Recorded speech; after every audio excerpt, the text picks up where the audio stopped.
Ahí puse a grabar. Bueno, falta Seba. No sé qué le pasó a Janet y a Camila, que no me avisaron, todavía no me avisaron nada. Ahí está.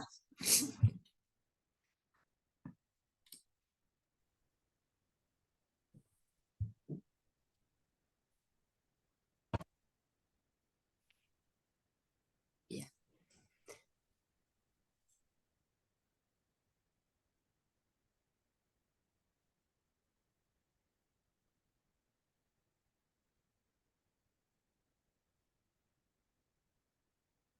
Bien. ¿Alguna duda hasta acá? Tenemos. Aprovecho este tiempo para hacer el repaso. Entonces, el primer planteo. Existe la teoría literaria porque hay un objeto de estudio que se llama literatura sobre el cual va a teorizar.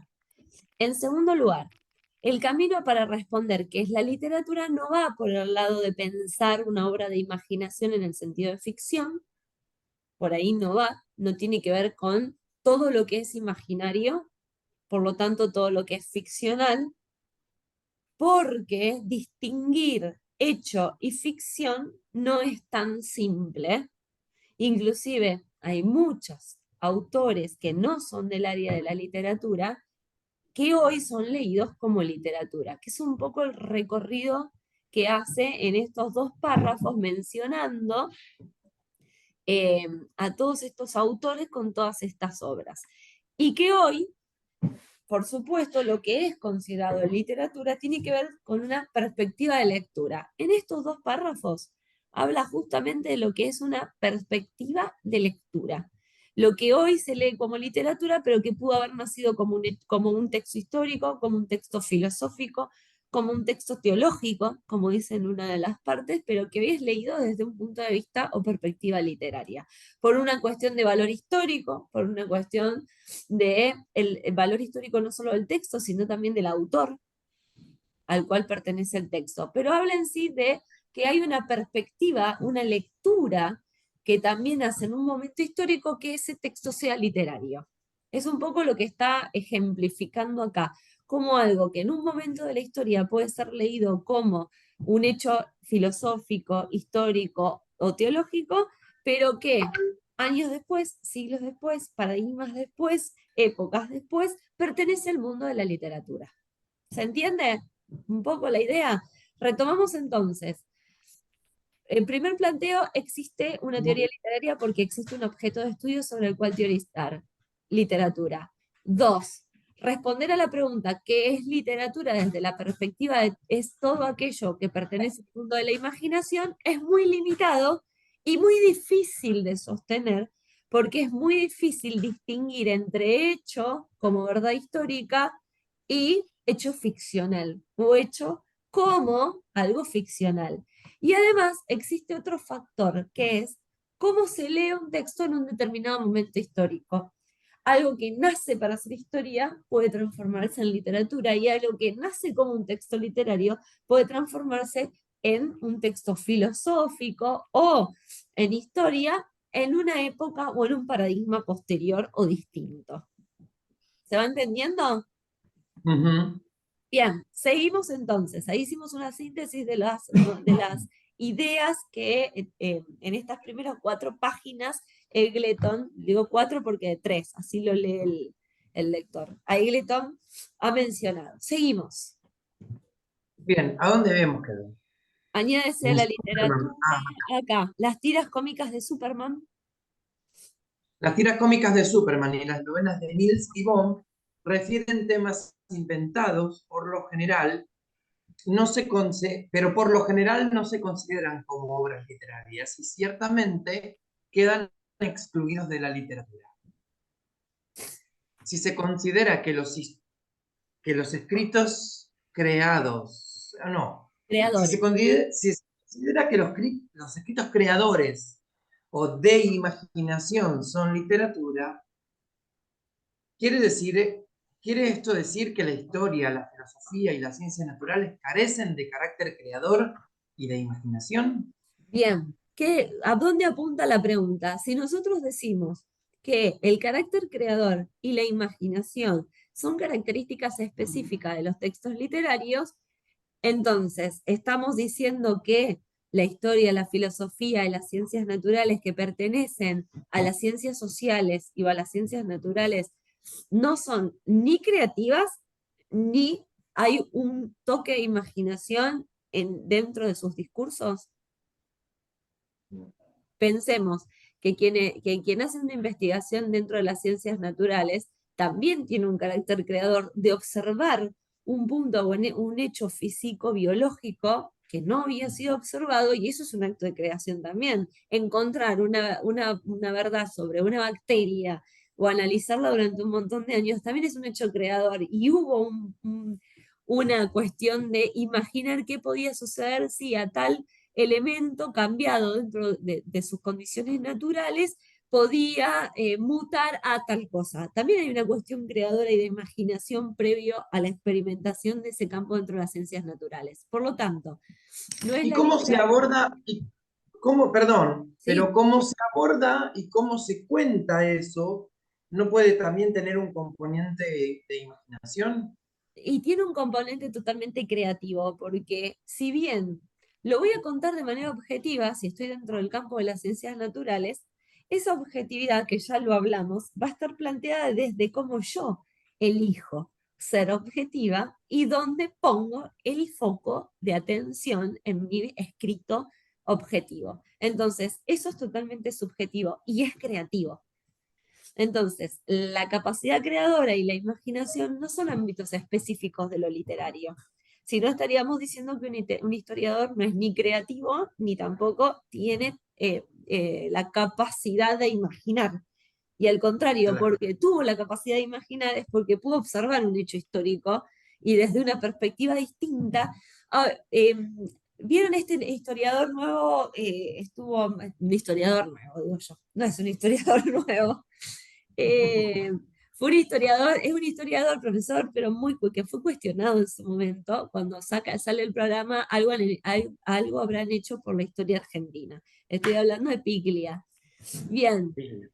Piglia rompe un poco el canon Felipe de Piglia. cómo contar la historia y cómo ser un historiador, esa cuestión del objetivo y de la imagen de seriedad que tenía que dar un historiador, y se para recrear y ficcionalizar desde el hecho histórico comprobable, porque eso es lo que hacen, representan el hecho histórico comprobable, pero lo ficcionalizan.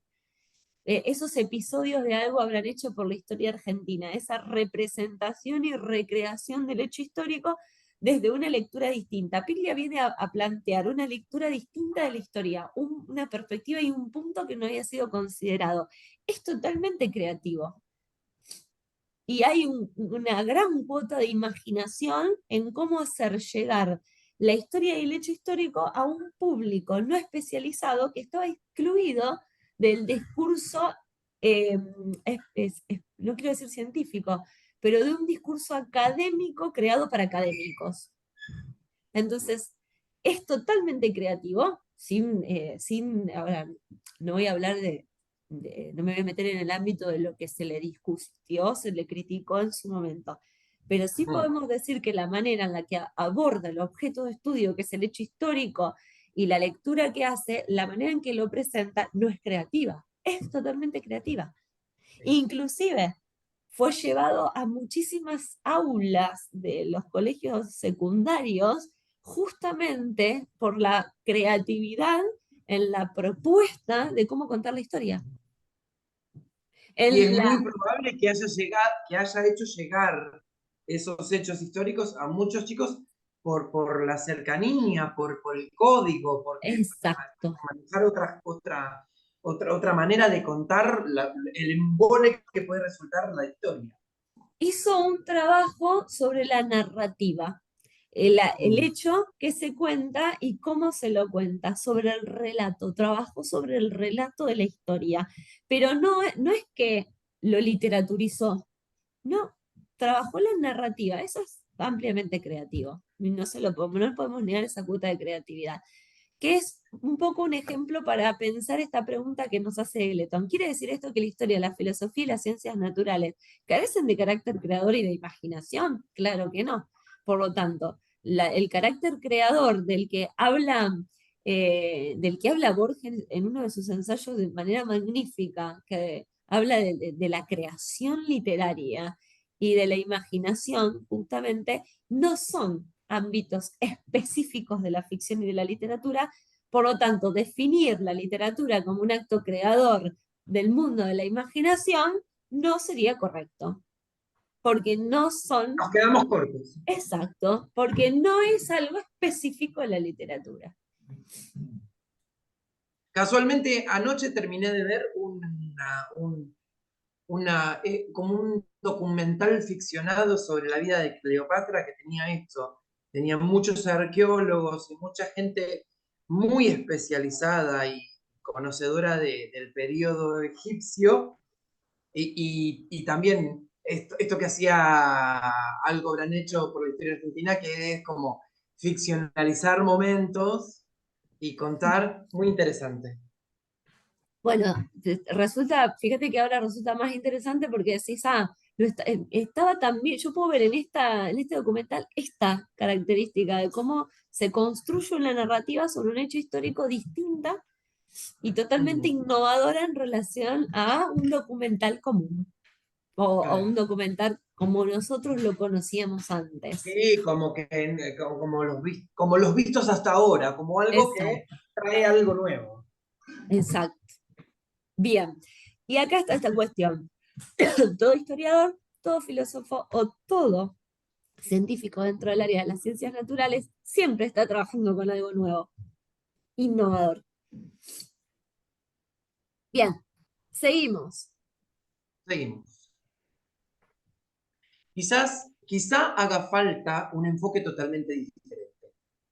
Quizá haya que definir la literatura no con base en su carácter novelístico o imaginario, sino, sino en su empleo característico de la lengua.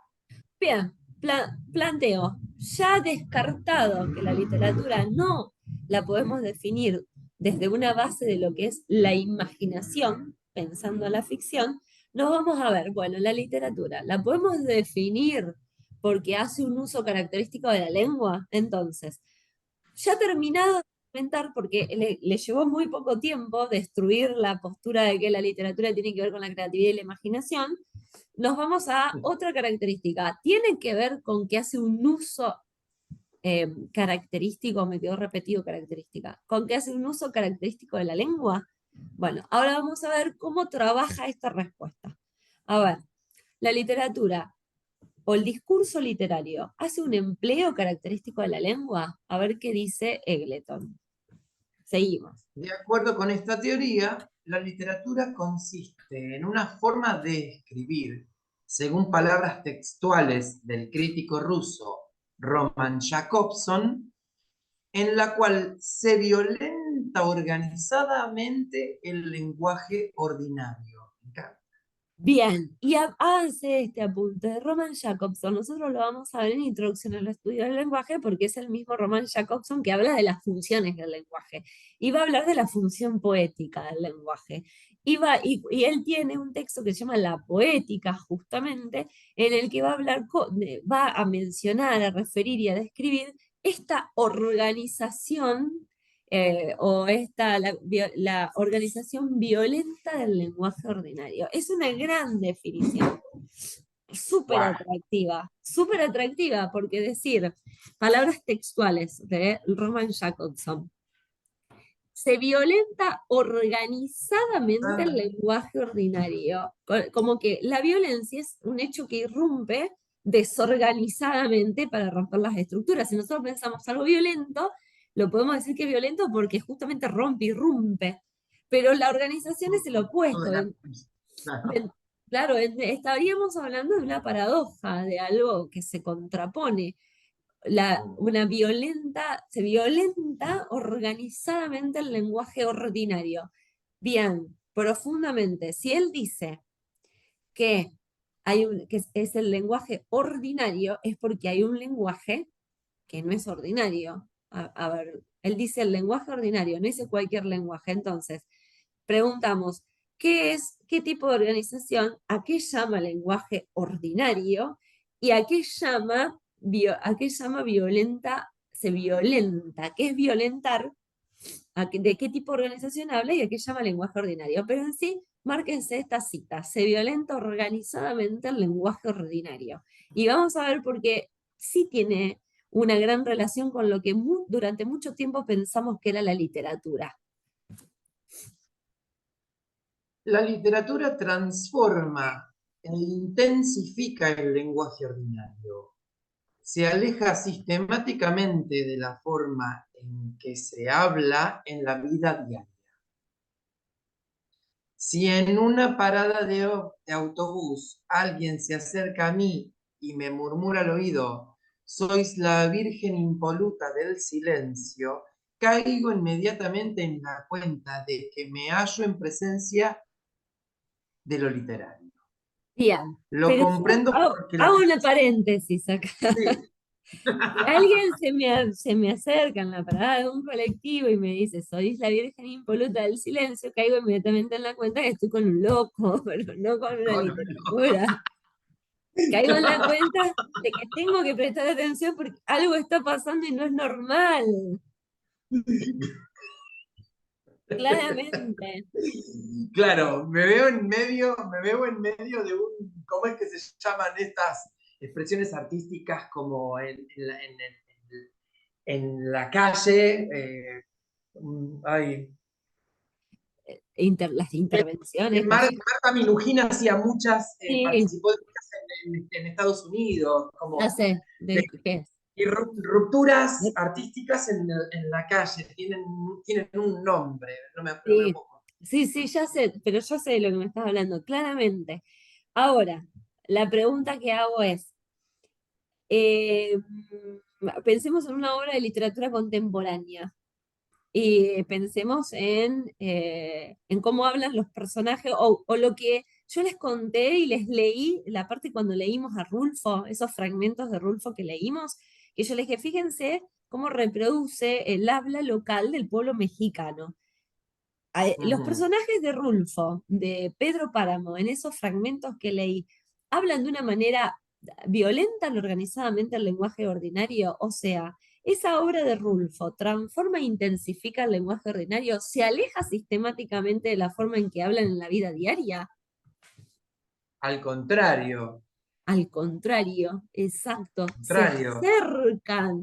se acercan, Se aferra más a eso, se se aferra más a eso y lo exagera tal vez, pero en el sentido opuesto. se acercan intencionalmente al habla normal y cotidiana de los personajes. E inclusive Rulfo dice en el desafío de la creación que hay que crear el personaje, el ambiente y cómo va a hablar ese personaje. Es decir, que es algo que está pensado. Bueno, en ese cómo va a hablar el personaje, podríamos pensar que hay se violenta organizadamente el lenguaje, pero de ninguna manera, porque en realidad lo planifica, pero de ninguna manera se aleja del habla diaria de lo que quiere representar. Entonces, para un momento histórico, que es el clasicismo del siglo XIX, por ejemplo, el romanticismo, Darío, Rubén Darío, el modernismo con la vuelta a las formas clásicas de la literatura, sí hay un despegarse de la literatura del habla cotidiana, porque se usa, porque se vuelve a los símbolos, porque la literatura se vuelve metafórica, en el clasicismo la literatura se vuelve muy reglada, es el momento de analizar las figuras retóricas, los hipérbatos, la métrica, porque sí hay una intención de que la literatura sea algo bello y un ideal alcanzado solo por un grupo particular y culto. Pero cuando nos acercamos al siglo XX, a las vanguardias, a la literatura contemporánea, mitad del siglo XX, estamos ante la presencia de una literatura que muestra al lenguaje cotidiano como justamente la pauta necesaria para que, para que ese discurso se convierta en literatura.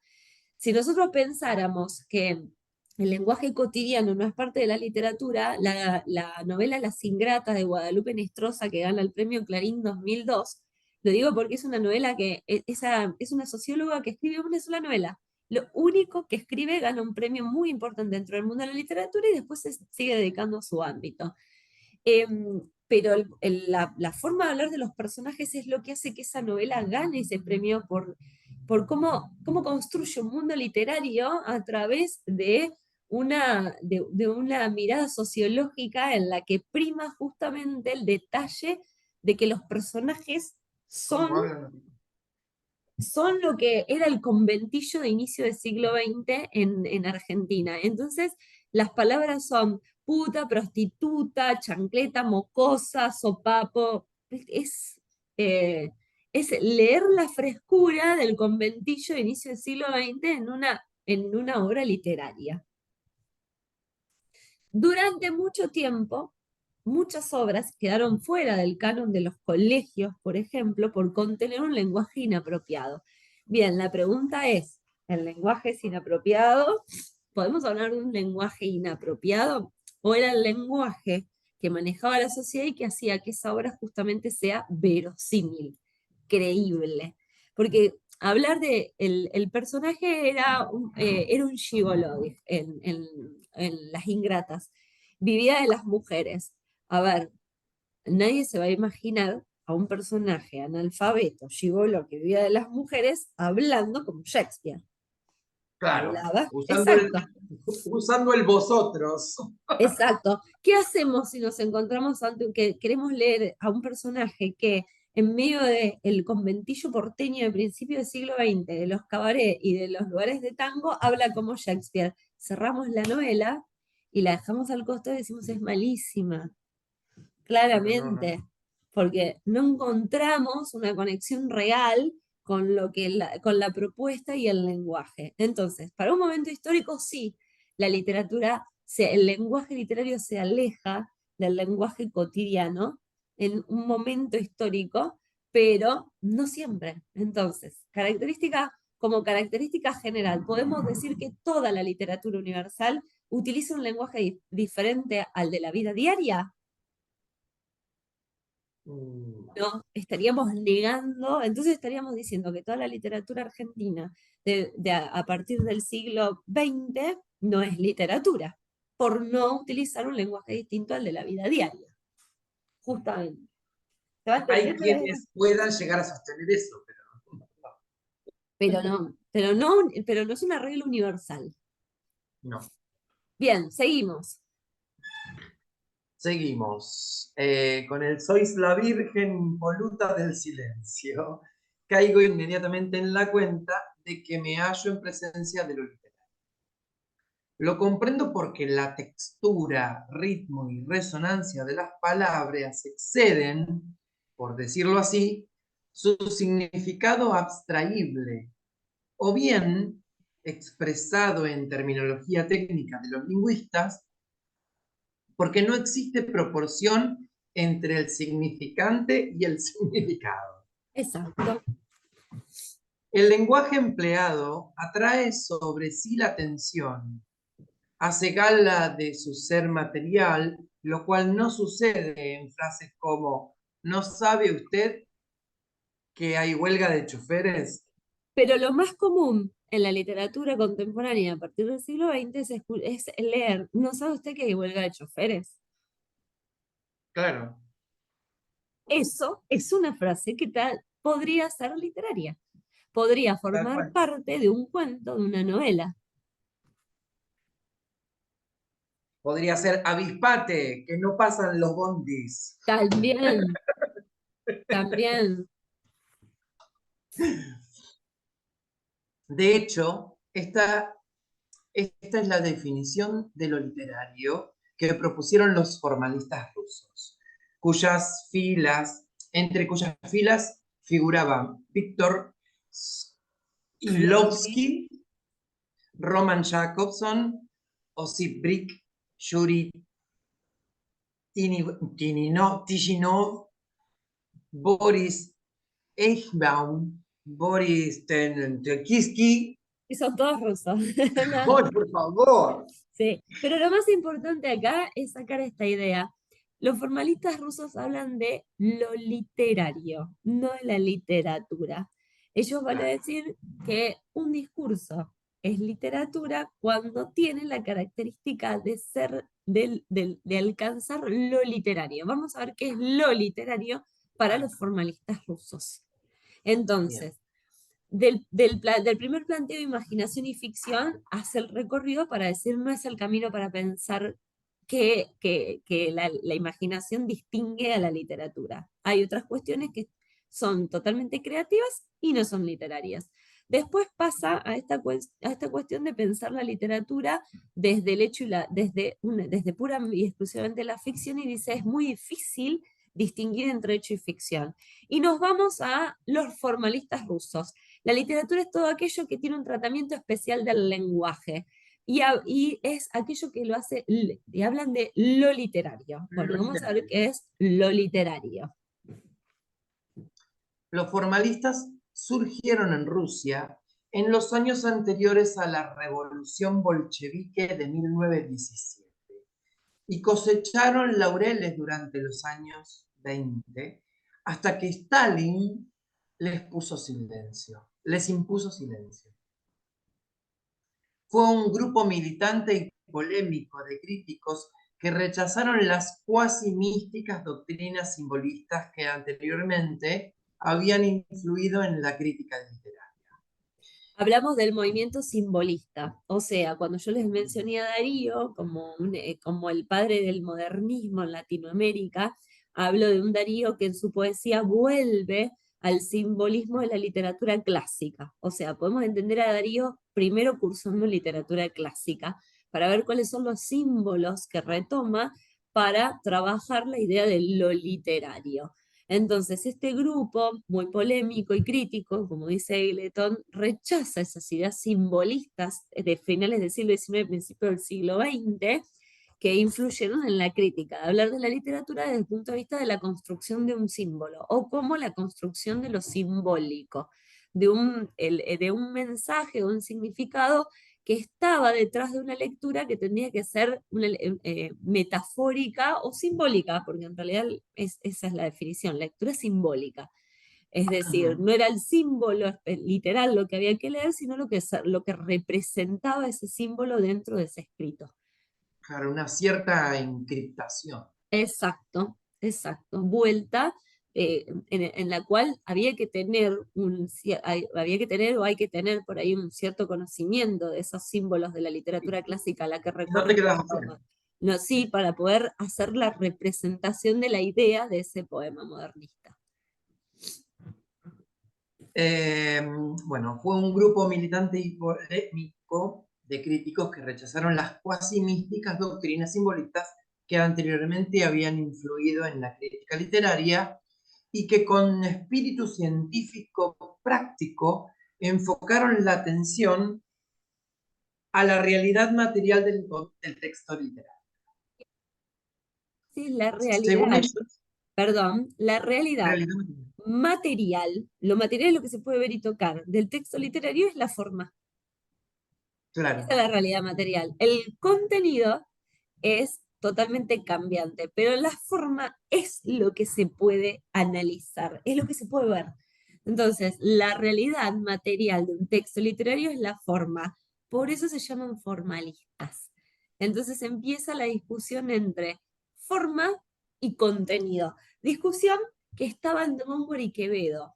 El conceptualismo con, era lo mismo, forma y concepto, que lo quise decir rápido, el conceptualismo y el cultismo. Góngora y Quevedo son dos representantes de dos líneas, conceptualismo por un lado y el cultismo por el otro. Creo que lo dije bien, pero después lo voy a verificar. Es esta discusión entre forma y contenido que se replantea acá nuevamente. El formalismo ruso va a venir a decir que lo que hace que un texto sea literario no es el contenido, sino que es la forma. Es decir, vieron que yo le dije, en historia que se cuenta, relato cómo se cuenta. Bien, el formalismo se queda con esa cuestión material. ¿Cómo está el cómo. construido el discurso? Ahí está. Esa es la realidad material del texto literario. Bien.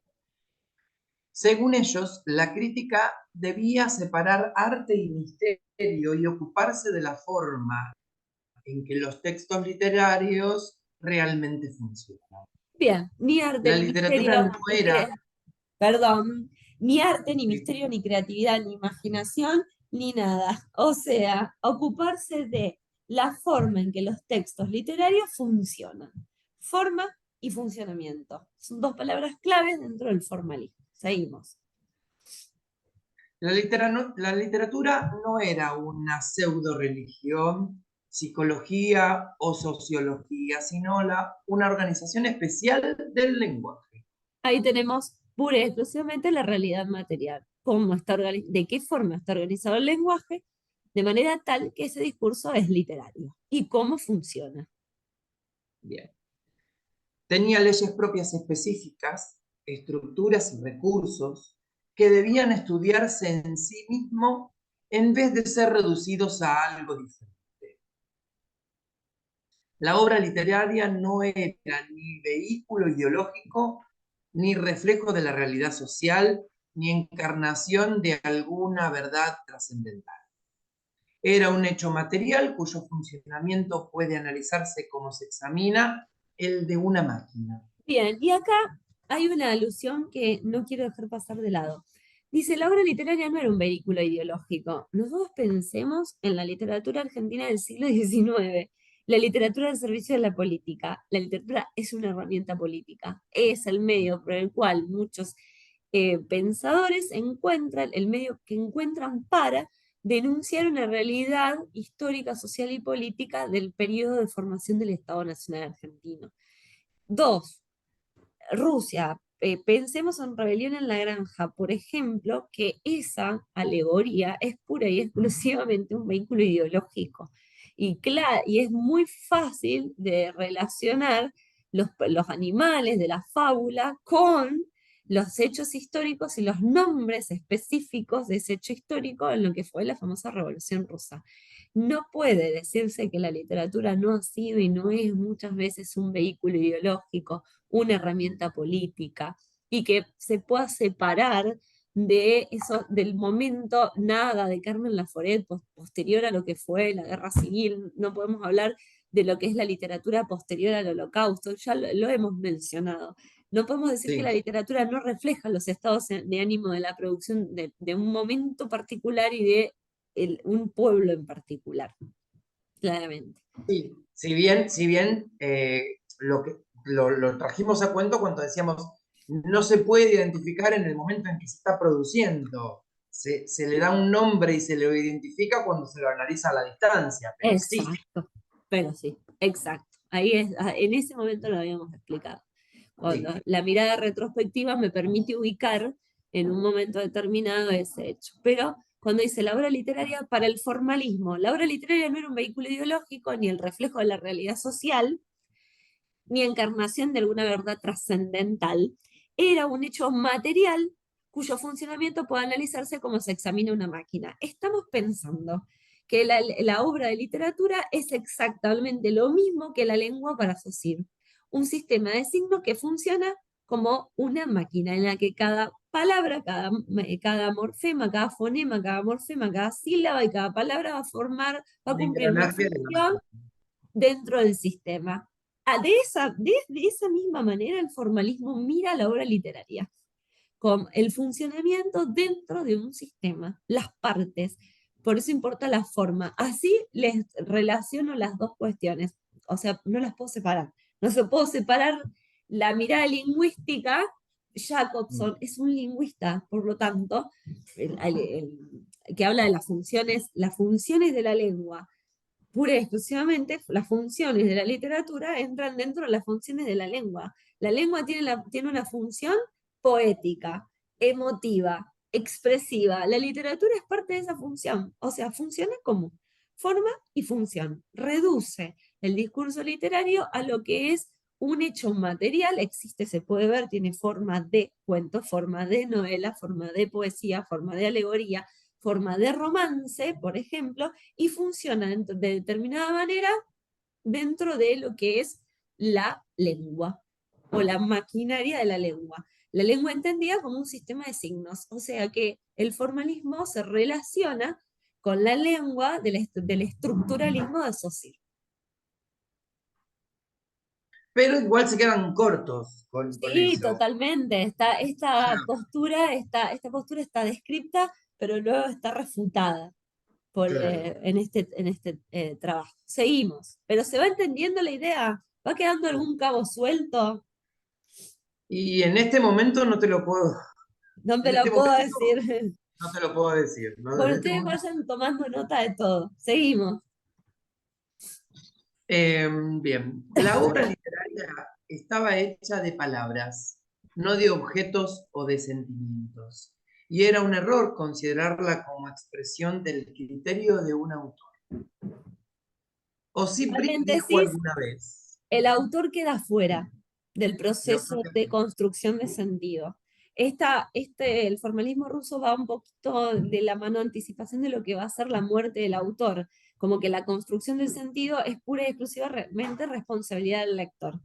Por eso dice, como expresión del criterio de un autor. El autor no influye en la construcción de sentido cuando, bueno, en mi postura es autor y lector tienen partes de responsabilidad en la construcción del sentido y hay un equilibrio entre la forma y el contenido. Pero bueno, eso vamos a llegar un poco más adelante.